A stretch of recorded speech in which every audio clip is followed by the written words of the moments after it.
Voces que generan opinión en Mesa de Noticias. Bueno, y en nuestra columna quincenal, donde nos educamos acerca de todo lo que tiene que ver con patentes y licenciamiento, por supuesto, y donde hemos aprendido un montón acerca de cómo también proteger distintos tipos de productos, de ideas, de todo lo que uno pueda, ¿cierto? Y pueda ser valorado, comercializado, ¿cierto? Vamos a conversar, ya está conectada, ya ahí la veo. Andrea Catalán, directora ejecutiva de la OETL de la UDEC, a quien le damos la bienvenida. Hola Andrea, ¿cómo estás? Hola Leslie, ¿cómo están ustedes? Sí, hoy parece que escucho un poquito de Sí, algo de retorno. No sé si podemos solucionar. Escucho más. Ahora sí, ¿o no? ahora sí, Ahí se ahora ya escucha me más. escucho eco. Sí, ahí sí. Hola Leslie, ¿cómo están entonces todos ustedes? Muy buenos días. Bien, bien, todo bien. Esperando a ver de qué es lo que vamos a hablar hoy día, qué nos toca, porque la verdad es que hemos aprendido un montón con tus columnas. Yo creo que es una materia que en general, sobre todo hoy día, donde las personas están generando nuevos emprendimientos, nuevos negocios, ¿cierto? Nuevas ideas, ¿cierto? De hacer proyectos, es súper importante el conocimiento que nos has entregado cada 15 días. Gracias Leslie. Oye, yo, bueno, bien por acá, un poco consternada por las noticias, ¿ah? Sí, La verdad es que cuando uno escucha estos titulares que tú dijiste ahora, en realidad, bueno, lo único que queda es pedir porque ojalá la paz llegue pronto, porque no, así no podamos seguir.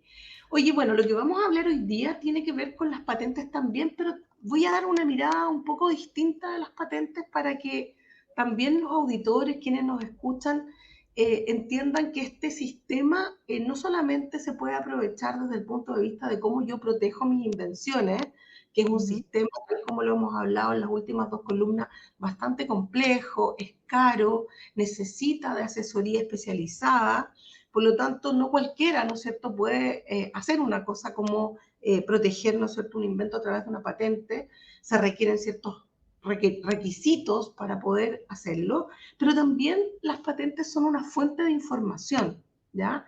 Y son fuentes de información sumamente relevante. ¿Por qué? Porque tal como lo hemos hablado, las patentes son una protección que le da a uno el Estado, ¿no es cierto?, para uno ser el único que puede explotar comercialmente una invención o un desarrollo nuevo, ¿no es cierto? Pero como esto es territorial, entonces yo voy al Estado de Chile y le digo, mire, yo tengo este invento que tiene las características que usted me pide, entonces usted me puede proteger, me puede dar ese beneficio de protección y yo, por lo tanto, tengo que, voy a explotar eso y voy a cuidar que nadie más me copie, ¿ya? Y eso es la protección que da el Estado y eso es un activo para una empresa, ya contablemente es un activo, ¿no es cierto?, para la empresa.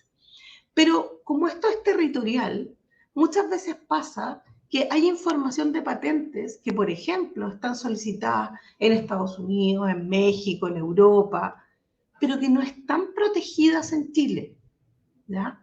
¿Eso qué significa? Que yo obviamente no puedo ir y tomar esa misma información y protegerla en Chile. Nunca van a haber dos patentes iguales de distintos solicitantes en distintos países. ¿Por qué? Porque el análisis que se hace para entregar este activo, ¿no es cierto?, es un análisis que se hace a nivel mundial, ¿ya? Un análisis a nivel global. Pero entonces quedan muchas patentes protegidas en otros territorios que no están protegidas en nuestro territorio. Y esa es una oportunidad porque todas esas patentes que están protegidas en otra parte y no están protegidas en Chile, nosotros tenemos acceso a ellas. ¿Por qué? Porque las patentes, uno de los primeros requisitos en el procedimiento es que tú estés dispuesto a publicar tu patente, ¿ya? Es decir, el Estado te dice, ok, usted es dueño de esto, lo puede explotar, pero usted tiene que publicarlo, o sea, tiene que estar disponible, ¿ya? Por lo tanto, en eso se nos abre, ¿no es cierto?, un espacio súper interesante, porque hay patentes que nosotros podríamos usar aquí en Chile sin pagar por usarlas. ¿Por qué? Porque no están protegidas en Chile, ¿ya? Y no significa que nosotros también las podamos proteger, pero sí las podemos usar, ¿ya? Entonces, Y ahí, eso nos abre un mundo, ¿no es cierto?, de conocimiento que podría estar a disposición nuestra. Ya. Y ahí, ¿cuál podría ser un ejemplo de eso que nosotros no lo tengamos como patente, pero que sí lo usemos, sea algo más común? Mira, la verdad es que no te podría dar un ejemplo concreto porque en realidad a veces nosotros usamos cosas que ni siquiera sabemos si están patentadas o no, ¿no es cierto? Por lo tanto, uno tendría que hacer el análisis de si es que esto está patentado, entonces porque uno lo puede usar igual. Nosotros como consumidores siempre vamos a poder comprar una cosa patentada. Lo que sí podemos, lo que no podríamos hacer es que estando patentado, nosotros lo produjéramos, ¿ya? Mm, Y por lo tanto, ahí es donde está la ventaja de esto, que nosotros podemos usar esa información y producir, ¿ya? Ese producto, ese servicio o usar esa tecnología, ¿no es cierto? Que no está protegida en nuestro país y la podemos usar para nuestro negocio, ¿ya? mm. Voy a buscar un ejemplo, me comprometo a traer un ejemplo en la Pero próxima eso, columna. pero eso se hará, por ejemplo, en la industria farmacéutica, eh, No, cuando hay algún... No, ahí no, ya. no, en general en la industria farmacéutica ellos se preocupan, ¿no es cierto?, de proteger en todos los países en los cuales ellos tienen operación, ¿ya? Hay una estrategia de protección en todos los países en donde ese medicamento pudiera llegar, pero podríamos encontrar algún medicamento, a lo mejor, que pudiera ser de una enfermedad, a lo mejor más específica, de un lugar en donde la estrategia de protección haya sido protegerlo en los lugares donde realmente se da esa enfermedad y que en algún minuto alguien dijera aquí, oye, aquí no se da, pero hay algunos casos, por lo tanto hay un laboratorio chileno que quisiera tomar esa patente y producir ese medicamento acá y lo podría hacer sin violar, ¿no es cierto?, el activo, la protección que tiene la empresa farmacéutica en otros lugares del mundo, ¿ya? Entonces, ¿por qué es tan interesante esto? Porque igualmente uno tiene páginas web, ¿no es cierto?, en donde buscar esta información, ¿ya? La OMPI, www.ompi.com, ¿no es cierto?, o ompi.org, voy a buscar para asegurarme. Eh, Ahí uno puede buscar patentes, obviamente hay millones de patentes que uno podría mirar, por lo tanto uno tiene que tener ciertas palabras claves para poder hacer una búsqueda más focalizada. Y no solamente vamos a tener acceso a patentes que no estén protegidas en nuestro país, sino que también hay otro set de patentes súper interesantes, que son las patentes que ya están caducadas. Es decir, ya pasaron sus 20 años de protección y por lo tanto están disponibles para que cualquier persona también las use sin tener que violar ese derecho porque la patente ya está caducada. Y esto también es una práctica que propone y que de alguna forma incentiva la Organización Mundial de la Propiedad Industrial porque para los países que están más rezagados, ¿no es cierto?, industrialmente, esto puede ser información súper relevante para las industrias locales. Mm. Además que 20 años ya en una industria a lo mejor tecnológica, quedó totalmente como obsoleto a lo mejor, esa invención. Exactamente, exactamente. Por eso es que en un país industrializado a lo mejor eso ya no tiene mucha relevancia, ¿no es cierto? Pero en los países que están más rezagados industrialmente podría ser una información muy interesante para poder reactivar la industria, para poder hacer crecer, ¿no es cierto?, y hacer avanzar esa industria. El sitio web de la OMPI es wipo.int, ¿ya? Y ahí pueden encontrar información sobre todas estas patentes caducadas que están a disposición de cualquier persona que quiera mirarlas, ¿no es cierto?, y poder usarlas. Así que eso es una información súper interesante para poder tener, ¿no es cierto?, acceso a tecnología que, si bien es cierto, 20 años es harto, tecnológicamente, en algunas industrias no es tanto, porque hay industrias que tienen una velocidad, ¿no es cierto?, de desarrollo tecnológico mucho más veloz, pero hay otras que son más pesadas y que finalmente sí tienen ciclos más largos de desarrollo tecnológico. Mm.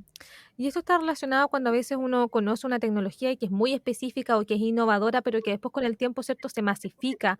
Por ejemplo, para todo, estoy pensando en algo como a lo mejor muy burdo, pero en su momento cuando salieron los teléfonos inteligentes que eran touch, ¿cierto? Partió con una marca, pero después ya el resto de las marcas que producían teléfonos celulares también empezaron a adoptar la tecnología de que fuera con esta tecnología touch, por ejemplo, y a lo mejor los que lo hacían con botones ya quedaron como obsoletos porque todos buscaban, ¿cierto?, avanzar hacia una tecnología que tuviera, que fuera así. Y así nos hemos mantenido hasta el día de hoy al menos.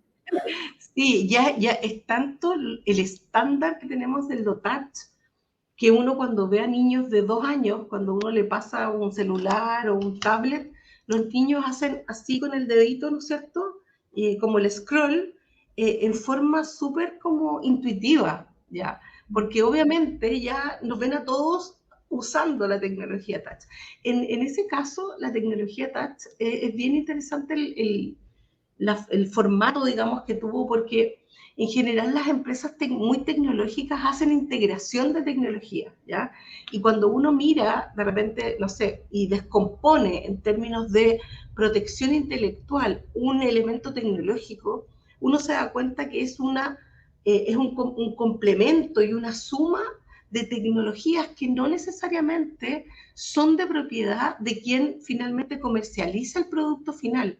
¿Ya? Mm. Hoy día los modelos de negocio son modelos de negocio basados en tecnología, en donde tú lo que haces es usar tecnología que desarrollan otros, y obviamente ahí hay un proceso en donde tú tienes que respetar que el otro, ¿no es cierto?, lo desarrolló, y pagas las regalías que corresponda, pero puedes integrar tecnología desarrollada por distintos, ¿no es cierto?, productores y por distintas empresas que finalmente desarrollan estas partes. Y entonces, cuando uno dice, oye, el iPhone a lo mejor tiene, no sé, 10 tecnologías que comparte, ¿ya? Porque cada parte o cada componente, ¿no es cierto?, puede estar de alguna forma protegido por distintas organizaciones que desarrollaron eso.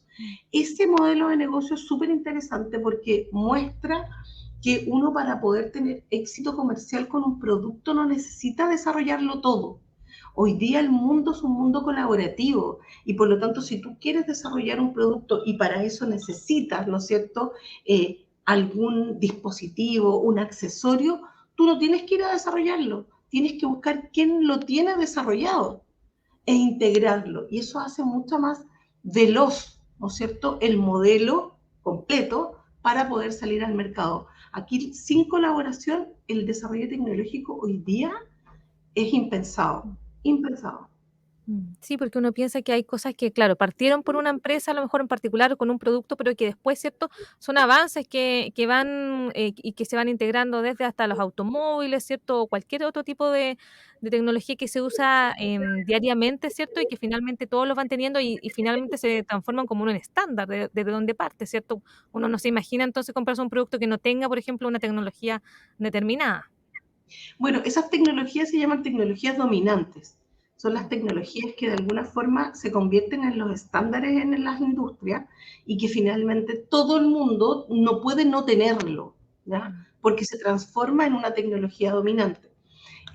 Ese modelo de colaboración muchas veces es complejo de gestionar, ¿ya? Y por eso muchas veces las empresas dicen, no, no quiero porque el otro me va a cobrar esto y todo. Pero en el mundo más moderno, ¿no es cierto?, y más industrial, el modelo de colaboración tecnológica es el modelo que ha permitido llevar adelantos, ¿no es cierto?, y desarrollo de envergadura como los que tenemos hoy día, y que se mantengan en el tiempo. Y fíjate que también ahí sucede otro fenómeno, y que es el de las startups. Muchos de los pequeños desarrollos que van incorporados en un producto tecnológico hoy día no han sido desarrollados por las grandes compañías, sino que han sido desarrollados por startups más chiquititas, que tienen más flexibilidad, que se enfocan, ¿no es cierto?, en una sola tecnología o en un solo dispositivo, y que luego ellos entienden que este dispositivo podría formar parte de muchas otras tecnologías, ¿no es cierto? Y esas empresas desarrollan, como te digo, tienen harta flexibilidad generalmente porque son empresas chiquititas y a veces son hasta compradas por las empresas más grandes. Y muchas veces los emprendedores, sobre todo en Estados Unidos, apuestan a eso, a desarrollar en un camino muy estrecho un dispositivo pequeño, pero muy flexible, por decirlo así, como de aplicación, y luego son comprados a muy buen precio, ¿no es cierto?, por empresas que quieren finalmente tener propiedad sobre esa tecnología tan relevante para el desarrollo futuro. Entonces, es un modelo que hoy día se usa muchísimo. Hoy en día nos movimos a un tema, no sé si es muy distinto al que comenzamos a hablar en la columna. No, pero ¿sabes qué? Que eso tiene que ver mucho con que cuando uno habla de protección y de patentes, a veces uno cree que esto es como muy distinto de lo que uno, ¿no es cierto?, o donde uno está. Y en realidad estamos rodeados de cosas que están protegidas y patentadas. Y no solamente el objeto, sino que partes de ese objeto también son patentes en sí mismas. ¿Ya? Y lo que quiero como recalcar hoy día es que cuando uno trabaja en desarrollo tecnológico, si bien es cierto, las patentes son, por un lado, una protección para uno, también son fuente de información. Y esa fuente de información uno la puede incorporar, ¿no es cierto?, dentro de su propio desarrollo. Y hay fuentes de información que están vigentes, es decir, que tienen protecciones vigentes y con las cuales yo voy a tener que hacer un acuerdo para usar esa tecnología, pero también hay disponibilidad de información gratuita, ¿no es cierto?, con la cual yo también puedo llevar, ¿no es cierto?, y complementar el desarrollo que estoy haciendo. Entonces, aquí es un complemento, ¿no es cierto?, de información y hay un mundo de información que está disponible, gratuita, para poder también hacer desarrollo tecnológico. O sea, no todo es necesario que se pague, no todo está restringido desde el punto de vista de las patentes. Exactamente, y por eso cuando uno habla de patente, uno dice, ya, me voy a meter en un mundo así como que tengo que pagarle a alguien y todo. Pero recuerden, visiten la página wipo.int y ahí van a ver que hay información sobre patentes, por ejemplo, caducadas, que podrían ser muy interesantes para que ustedes las usaran en sus propios desarrollos o en sus propias empresas. Y por otro lado, también existe la posibilidad de acceder, ¿no es cierto?, cuando uno ya tiene un foco de búsqueda, acceder a patentes que están protegidas en otras partes, pero que no están protegidas en el territorio nacional y que también nosotros podemos usar. Bueno, vamos a quedar comprometidas, Andrea, que la próxima columna nos traiga algunos ejemplos de esas que están libres a lo mejor acá en Chile y que no están protegidas en otros países. Nos gustan los ejemplos acá. Sí, voy a traer un ejemplo, me comprometo a eso, pero de todas maneras quiero dejar ahí puesto, ¿no es cierto?, ese punto de que hay información interesante que está disponible para que se pueda usar. Excelente. Muchas gracias, Andrea, por esta columna tan informativa como siempre y por supuesto que nos abre la mente respecto a cómo funciona esto, sobre todo hoy día, ¿cierto?, donde el desarrollo tecnológico es tan importante y como mencionabas también el tema colaborativo también, o sea, no es necesario, ¿cierto?, que todas las empresas desarrollen sus propias tecnologías. Que estén muy bien. Muchas Así que gracias. gracias por acompañarnos hoy día. Nos vemos en Ya, 15 días más. saludos a todos. Buen Gracias, día. Andrea.